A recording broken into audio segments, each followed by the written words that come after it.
Welcome to a podcast capturing the antics of two geeks who talk about video game culture and influence, both old and new, all through chaotic banter and tangential tangents that make no sense. My name is Mask. My cat knocked over my lap. Be right back. This is my pal Red. Whee! And together we make the Reddmasq Podcast. This is episode 21. Oh, Here's something watch unrelated, though, I heard walking down the street the other day, okay? Like, not related to this segment at all. I'll probably cut it out or something. There was a kid that was, 6 years old, and now they just, for, something that's cool, they just call it Skibbity. I'm afraid of this generation. We're old. 6! We're old. We're fucking old, Brad. That's not very skibbity riz of you. What the fuck is those? Remember that meme? What are those? I just fucking played it out there. What else do we have in our fucking DMs? Oh my god. Oh yeah, Yuji Naka's back and being an idiot.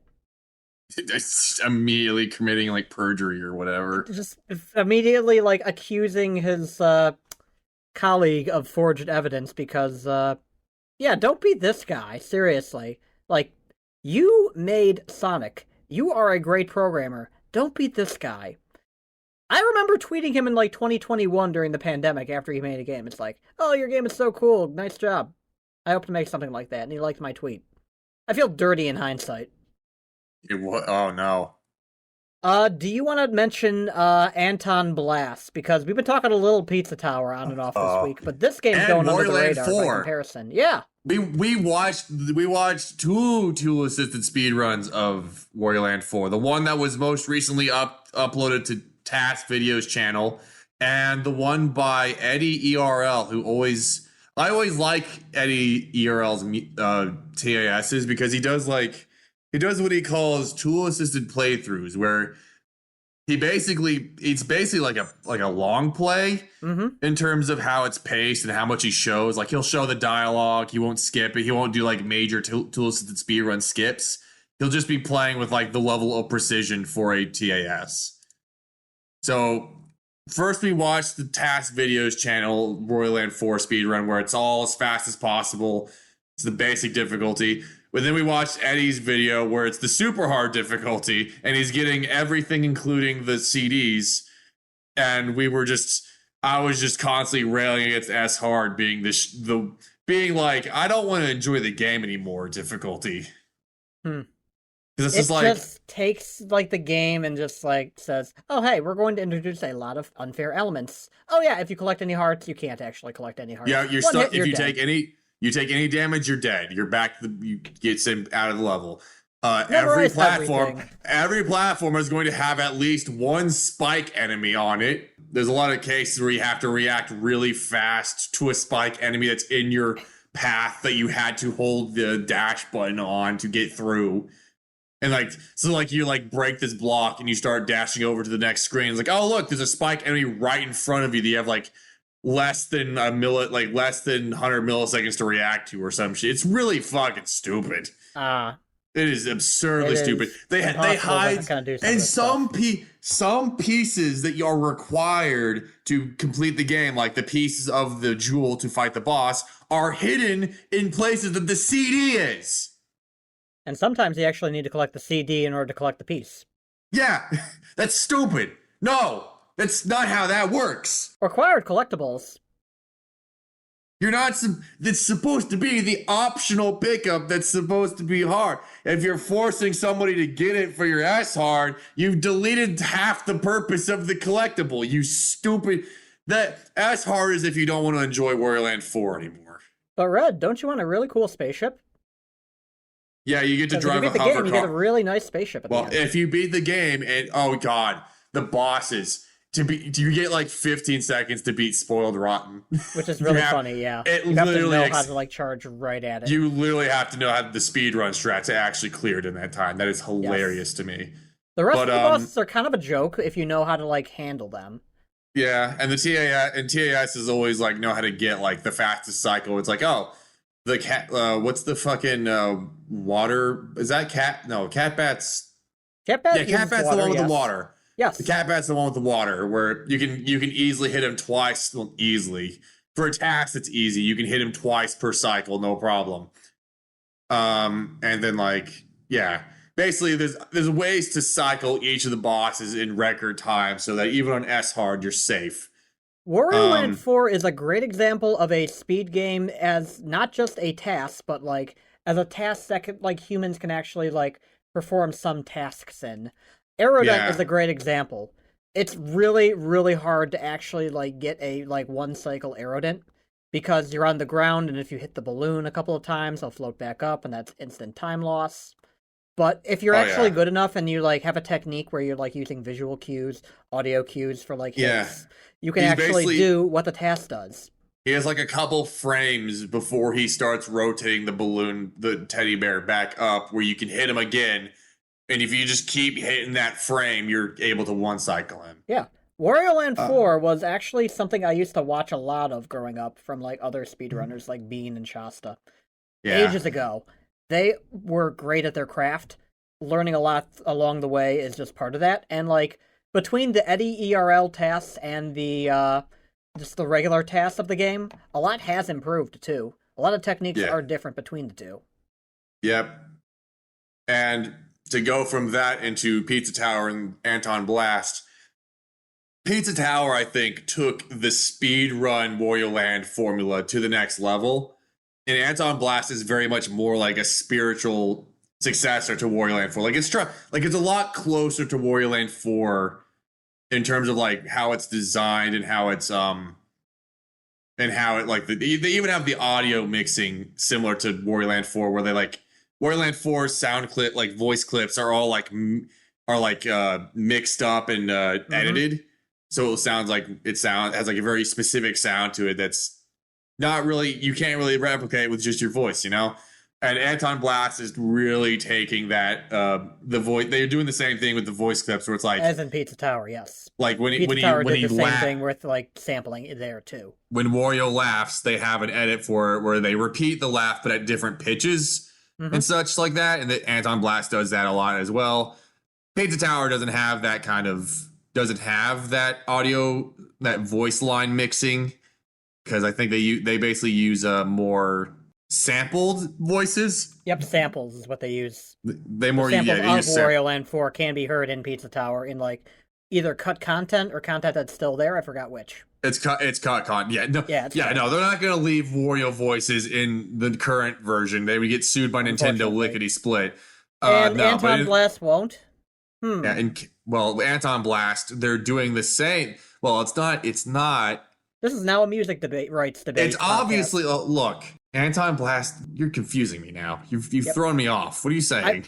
I'm saying this is now a music theory debate on like the legality behind it, because like what constitutes a sample, a tribute, or something that like is actually ripping off the original track that Anton Blast does and Pizza Tower tried to do but couldn't get away with. That's the gray area there, and it's really interesting. Yeah, and Anton Blast, well, I don't think either game takes Wario Land samples now. Anton Blast is just using the similar like voice line mixing, where it's like they have Anton, whoever's voicing Anton, laugh, and then they mix it like it's Wario Land 4, stuff like that. And then like the Wario voice line samples that were used in some of the old like beta tracks for even alpha tracks for Pizza Tower. They removed those obviously for the final release because you can't just use Wario's voice without Nintendo's okay. Of course, yes. But it's just like they wear that fucking Wario Land influence on their sleeve, and I think the way that I've seen both games is that Pizza Tower takes the Wario Land 4 speedrun Wario game to the next level, and Anton Blast is like trying to keep it like just like it's Wario Land 4, but in a more traditional sense, yes. More traditionally Wario Land, yeah. I can see that. Wario Land as a series beyond 4, I mean, has done a lot of experimentation. Music-wise, Shake It does a lot of things with like the escape theme, even though you only get one in Wario Land 4. They remix it with like some of the motifs of different areas. And it worked out for some areas, but not others. as a more experimental thing, and the unfortunate reality that we live in is that Nintendo will not bring back Wario into this whole experimental kind of place that he was. That's what happens when you have a successful company. I was telling you about this earlier, too. Yeah. Nintendo is the worst. Nintendo is the worst when they're doing great, and the best when they're doing the worst. Yeah, they're king of the mountain right now, so they suck. Thanks a lot, Nintendo Jones. Yeah, whatever happened to Nintendo Jones? We don't need to talk about like how many rankings there are in Third Strike or how much of melee-like game it is at its core. God, fucking rankings. God, the ranking task. system of Street Fighter Third Strike's so stupid. You have to BM. You have to purposely have the enemy attack you and parry what they throw out. It's so dumb. Also, if you get a counter hit, you can actually chain like 5 to 10 moves on top of that. Like, the combo system is so fluid, it's almost melee-like in that sense, where you can just juggle an opponent forever if you know what you're doing, which nobody has actually gotten to at this point. Nobody is good enough to be a task at Third Strike. Yeah, because like I watched a Ryu task where they were getting the Master Street Fighter rank, which, like I said, you have to BM and purposely let the enemy attack you so you can parry it. And you can't whiff attacks to build meter because that lowers your score. It's so stupid. And like the last 3 matches in the arcade mode, they get Master Street Fighter rank. I don't remember what those would be. It would be like Ken and who's the goddamn boss character? Gil. And he got an MSF. Actually, no, you don't get to see his ranking. You don't get to see what ranking you get on MSF for Gil. You're thinking Urien. You said Urien earlier. Oh, he starts getting on Urien, and then he gets it on I think the next character, and then Ken, and then you get it on. He fights Gil, which is the final boss, and then you don't get to see what rank you get on Gil because fuck you. You got it once. Like, there you go. Yeah, but he gets it 3. He gets MSF rank 3 times, and in each of those goddamn fights, he's BMing and parrying whatever gets thrown at him for no damn reason other than to get the MSF ranking. Rankings in Street Fighter as a series are weird. Like, they're supposed to like tell you how good you're doing against the opponent, and they were in Street Fighter 4 up until Ultra. They just kind of took them out for Street Fighter 5 and didn't look back. Yeah, it's like the ranking systems in fighting games are always weird. Mm-hmm. Because like, at least the ones that provide like a very final grade with like you get the Master Street Fighter rank if you get like if you get all the factors into max rank or whatever. Because oftentimes the things they put into the factors are stupid and like go against what you're supposed to be doing as a competitor.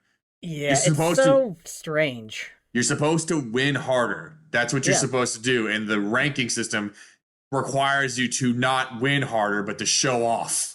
The rankings in Tekken are just like, if you're good at the game and keep playing the game, you'll eventually have S+ in everything, and the game will just like give up. Yeah, and that's a lot more like stuff you would do normally too. Yeah. It's like just like how many hits are you landing? How much health is remaining? Because that's like part of the thing is that like the ranking that everyone knows and probably everyone is aware of is getting a perfect on somebody. Yes. That's just like that just feels good. It's like really powerful. Like boom, perfect. 7 golden letters, bitch. Sends a message to your opponent too. Yeah. Yeah. But like if you play certain kinds of characters, you're not gonna get perfects because a lot of how your character works might be based on taking hits just so you can get in. Or to stall the clock out 12. Talking like grapplers. Big chunky boys with armor. I mean, grapplers can fall into that category too. You're not gonna get it perfect because you're gonna get hit while you're using super armor to get a huge grapple off to win the round. This episode is brought to you by us. We work hard in making an exciting show each week, chaos included. Check out the links in the show notes for ways to help support the show. This includes our coffee page, which you can find at ko-fi.com/mask31. Operation Galuka. Only very... Galuga. It's a G. I've been calling it with a K. I don't know why. Contra's Operation Galuga, after you beat it the first time, you get 3 new characters, and the play styles that you get from that are absolutely bonkers. So, you don't get them from beating the game. You get them from just absent-mindedly shooting something that frees the character that's been like getting chased throughout the entire. Like you keep running into him. His name is Bradley. His name is Bradley. Whatever. But in one of like the second to last stage or something, if you shoot, you basically free him like he's a POW from Metal Slug. You shoot a container that's holding him. He gets freed. You have a little cutscene where it's like, "Hey, get the fuck out of here. You're free. Lay low while we finish this fight." And then once the credits stop rolling, you get a cutscene. The end, which I wound up bugging out by alt tabbing. Whoops! I paused, alt tabbed, came back, and the sound kept going, but the visuals restarted. It was a little weird, but I did watch it on YouTube afterwards, and it's like, oh my god, the lore. Yeah, there's a little bit of history with the characters that you're getting here. Bradley just becomes a werewolf. I don't know if there's history to that, but yeah, there is a history to that. You know that werewolf? You know who he is? No, I don't know who the werewolf is. Hardcore. He's the werewolf character you can play as. Okay. You know what that werewolf's name is? Brad Fang. Brad Oh my Fang. God. So Bradley. So the story here is that Brad Fang supposed to be like he had some genetic experiments done on him with the purpose of like taking out Contra. But now we're just fucking going through spoilers, but I'm sorry. We're putting a spoiler warning in. It's just like today, I'm just like put a fucking spoiler alert. With that, so I don't want to be cut out a little bit. I don't want to be dismissive. I really don't want to be dismissive about spoiler alerts here. Yeah. But like his whole story in this game is basically he was having genetic experiments done on him to make him a werewolf that would hunt down Contra. But like someone lets him out, and like he starts getting like sniped, which the sniper turns out to be another hardcore character. Sheena here, yeah, she is ridiculous. Yeah. Sheena is like sniping him to try and like I don't know take him out or whatever because she's like oh he's gonna start hunting down Contra, but at the very end he's like she doesn't snipe him when she has the final chance to because he's like she says he's imprinted on Bill and Lance, so I guess he's now a good guy because we treated him so nicely. And well, the impression that Contras leave on each other, like being a chosen Contra, as one of the characters in one of the stages explained to us, it spreads. It spreads sort of like that. It's also a genetic thing. Because why not? Starting with Beowulf. It's so corny. It really is. But yeah, so something happens with Brad. Sheena decides to go onto whatever Plan B is. She's also talking to Brownie. And what's amazing about because that is my favorite character from like the beginning of the Contra lore sequence. That is Contra Rebirth. I don't know why it's so early on, but one of Brownie's first appearances is in that game. First game she appears in is Contra Hardcore. Yep. So the 3 characters that you unlock are from Contra Hardcore. Right, but also like I'm talking about the Brownie from Rebirth, which is like on the Contra timeline, the furthest in the past. Yeah, the first thing, the most early in the chronology or whatever. Yeah. Ray, the final playable character in Hardcore, he does not make an appearance, but he might be the adopted son of Lance. Because there's a little line that happens after mission 3 where you run into the native to the island. The Ariana. Yeah, but like you run into like when you're like after that mission, Bill and Lance start quipping at each other.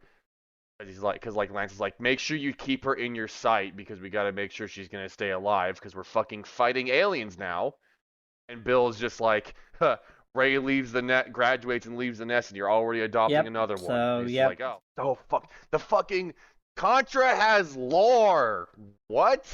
Again, it's not my cup of tea, but I'm glad other people have it, and it's there, and I can appreciate it. I'm just happy for Brownie, because Brownie is ridiculously OP in this game. Like, every character has a distinct play style. Sheena and Brad get this reflect ability, where you can actually bounce bullets back at your opponents by using a move. Yeah. You can actually do, like, a downward, like, double-sided reflect move with Brad as well. And, like, that's not really effective. Like, all of these are not effective for combat and, like, going quick, like, through the game. But, like, the mechanics behind it do work, and they work well. It's nothing like, the parry move from Hardcore Uprising, but it is a lot of fun. The slide that Sheena gets, oh, and she has less health than the other characters. I have no idea why. Just 2 hits and you're done. But, like, the slide that you get is also doubles as a dive kick, which is a lot of fun. Fails to grapple. Right. Brownie just makes everyone look ridiculous because Brownie has 3 jumps, air dash, and you can also use the grappling hook ability with her. So, to go more about all the differences in those characters, the most obvious difference is that some characters have like 3 hit points, 4 hit points, 2 hit points, if you're on health mode, which is also the original Hardcore as well, before they brought it over to the West and made it one-hit kill because they wanted those rental bucks, yo. But there's also, like you said, there's movement options. Like Bill and Lance are basically like your bog standard, same player 1, player 2, same guy.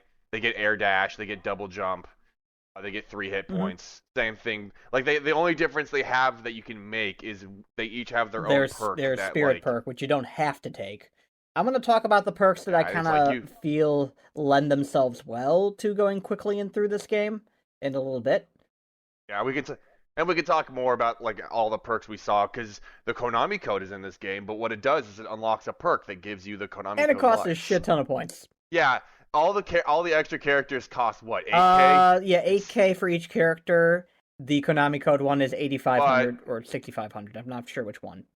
Thing to keep in mind is when you play through story mode, the way you get credits, every time you beat a mission, you get credits. The first time you clear a level with that character, you get double the credits. Oh, I didn't know that. So there is like a little tracking system, like, oh, you beat this stage with this character, so on and so forth.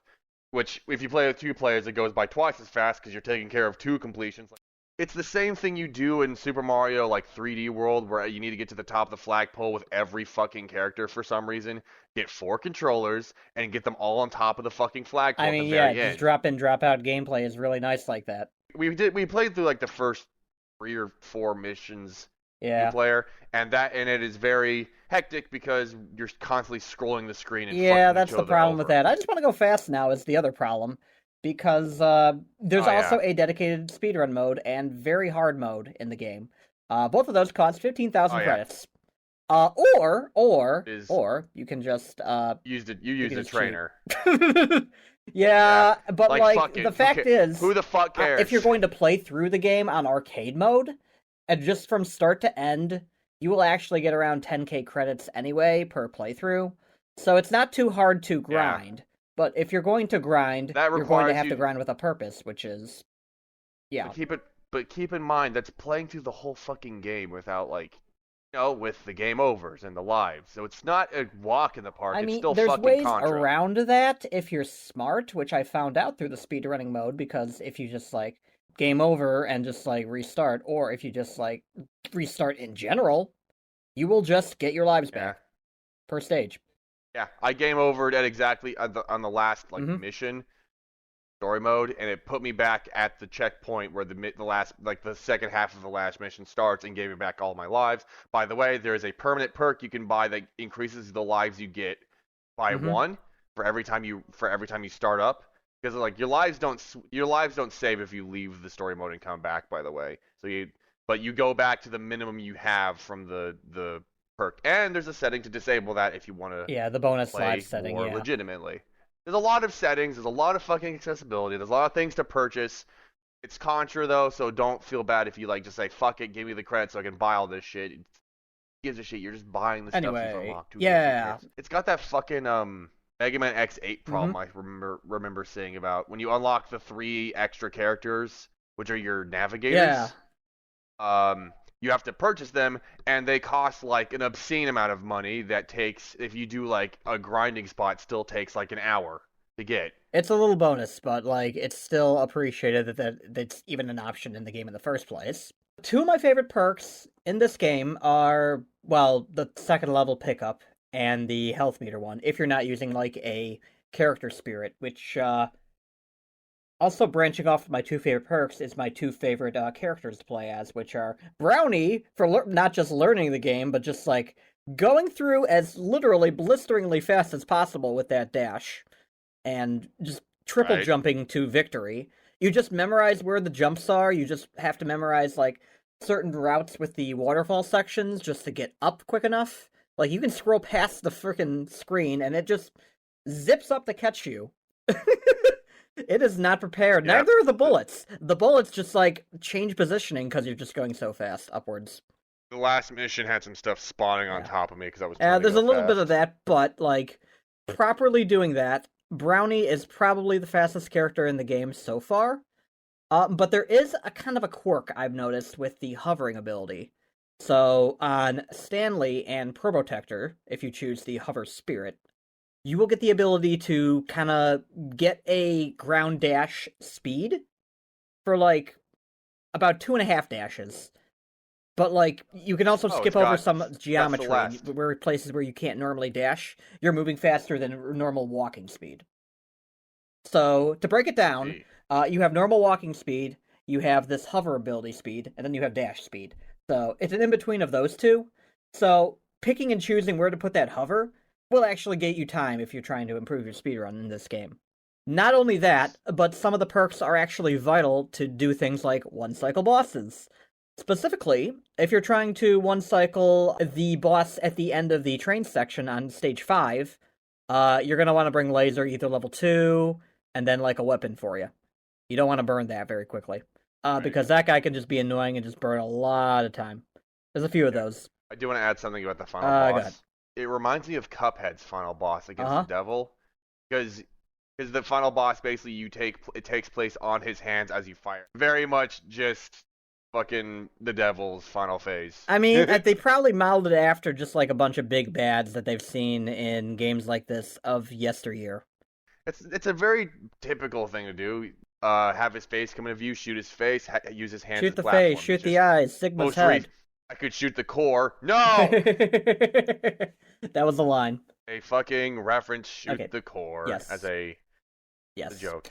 Very good. Back to speedrunning techniques. So your bomb ability is ridiculously good in this game as a result of the fact that, like, you're using it so much for, like, these section skips. You're using it for just, like... Oh, we didn't even talk about how some of the characters have, like, alternate weapon fire abilities and things. We gotta talk about that. I gotta fucking mention that. They have alternate bomb abilities, too, where, like, some are just assist-based, but Brownie has them all. That's another thing that makes Brownie OP. She is a robot. She does the robot at the end of every stage, too, if you do it well. They really went all in with that, huh? My favorite character.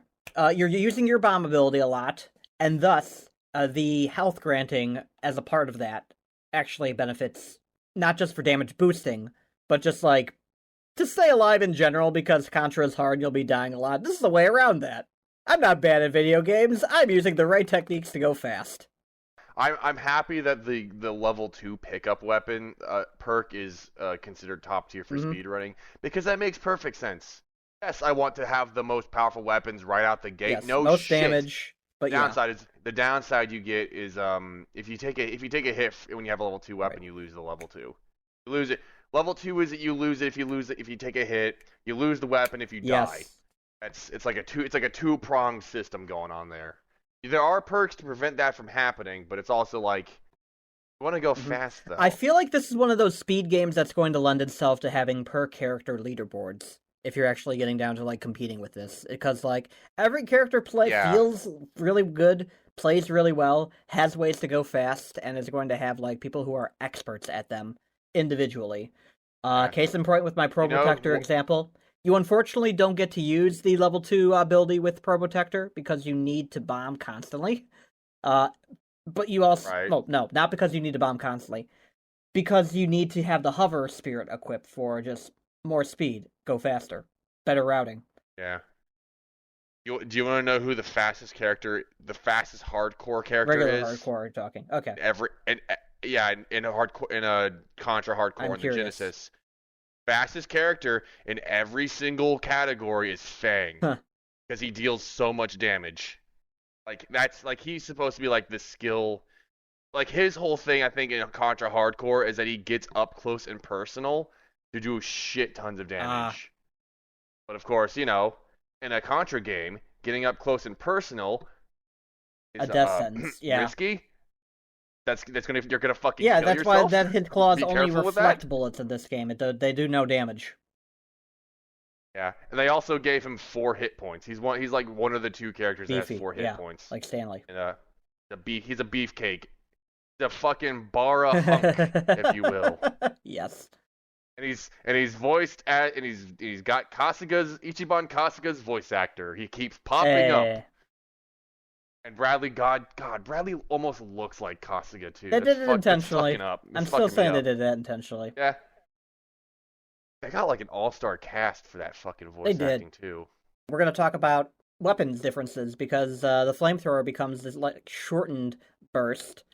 The laser beam becomes this like wave shot that like does multiple hits, so it's like hitting multiple times through the enemy. I don't know. It kind of looks like this one Mega Man weapon where it's like, was it Shade Man in Mega Man 7 which give you this like echo shot? Yo, yeah, he has the echo shot where like if you rebound it and then catch it. Yeah, that's what this one looks like. Yeah, I know Lucia. I think you showed me Lucia's that spread shot is just like a wave like, shot. It's really cool.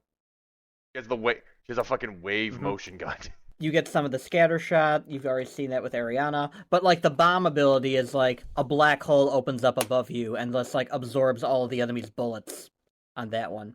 Oh yeah, the level 2 crush missiles are really good because the homing shot becomes that electric attack that you see on the not Terminator boss in stage 4.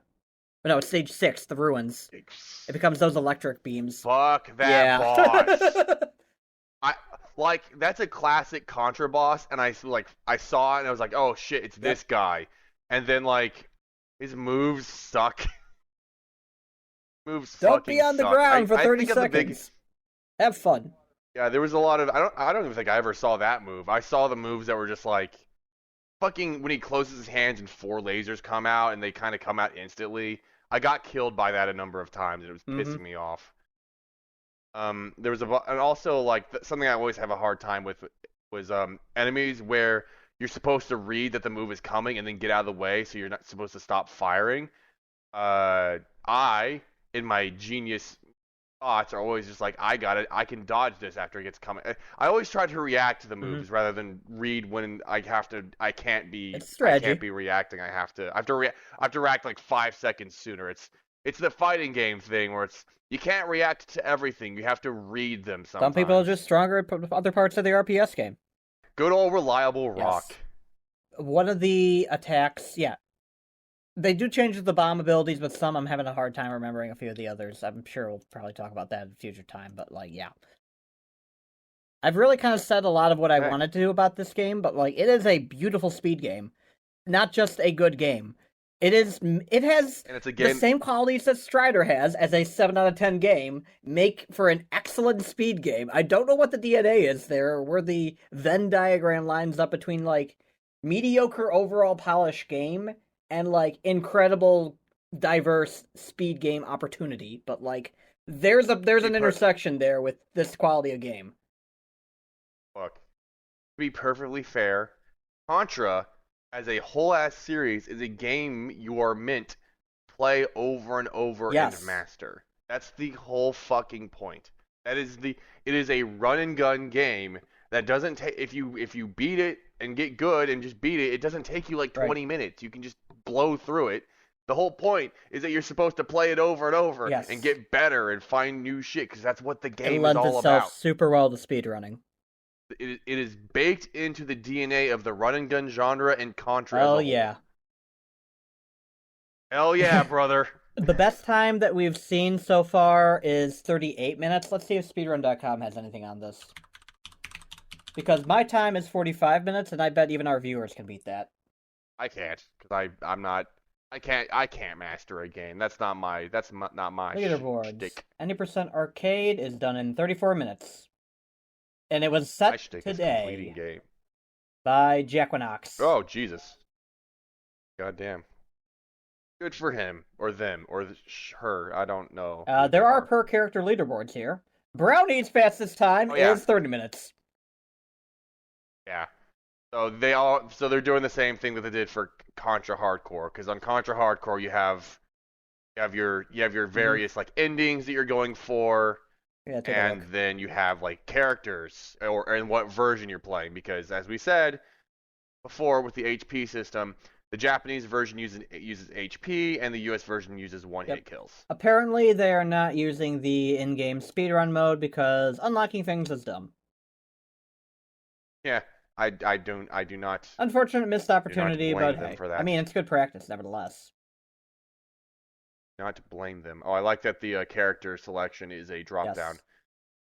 Because there's a whole bunch of characters. There is a 40-minute minute run here by Brad Fang by Roll Jutsu. That's neat. Yeah, I like that Bill Reiser and Lance Bean have their own categories. I'd probably take the Pro Protector Yeah. category if I had a chance here. They have one difference between them, and it's all in their fucking perk. So it's like, do you want the at that point, it's like you can turn off perks, and it doesn't even fucking matter who you play as in terms of Lance and Bean specifically. Yeah, this has a nice community to it from the looks of it. I approve. Yeah, I can't fucking believe there is 100% ending. There's not 100% ending, but 100% category for Contra hardcore speedruns. It is literally just like play the game 5 times to get each ending. There's a hidden ending, which is a funny reference to Konami games in general. I see. Multiplayer in it is really fun, even as I was We'll yelling play at you again. to stop scoring the screen. We'll play again if you play Brownie. You try to keep up with me. I won't be able to, because you saw how I played the hardcore Uprising. You were busy. You were so hard. You were trying to style so hard. You lost all of our lives. Well, guess what? How the turns have tabled. I can now style on you. Yeah, you finally mastered the styling, so you can actually do. So now you can just play the game really fast while my cautious ass is busy getting scrolled off the screen. I'm not sorry. You're gonna scroll. We're gonna lose. I'm going to lose every life on the waterfall because you're too busy scrolling the screen up. I'm not gonna blame you for losing the lives like you did with me, but hey, I'm just gonna say. I'm gonna blame you for being unable to slow your ass down because you're too busy being a bitch. Thank you for listening to this episode. We are hosted on mask31.dev/the-Reddmasq-podcast. You can also find us on Pocket Casts and wherever great podcasts are found.